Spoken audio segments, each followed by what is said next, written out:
My name is not the best player in baseball.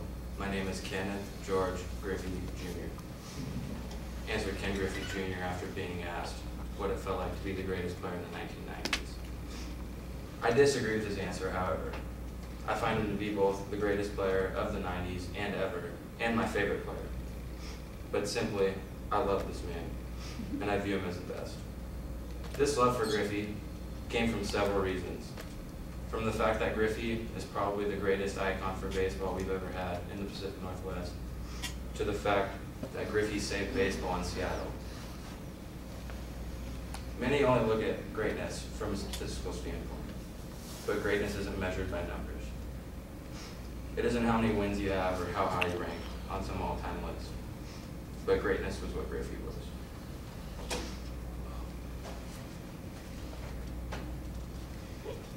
Growing up, my family had season tickets to the Mariners game.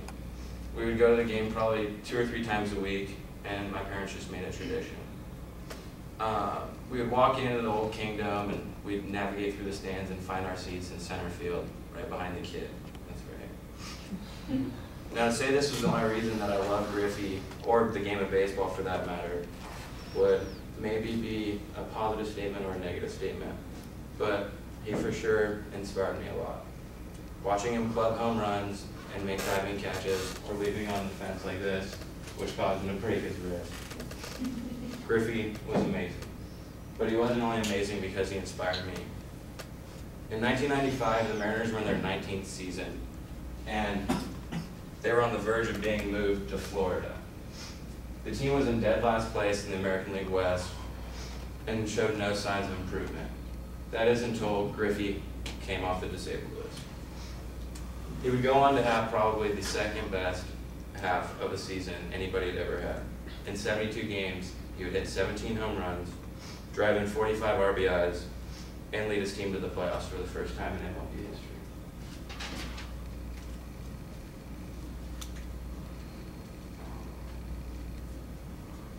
In the first round, they would face the Yankees, the highly favored team every year. In just 5 games, the Mariners would end up beating the Yankees, and Griffey would club 4 home runs, dubbing his name the Yankee Killer.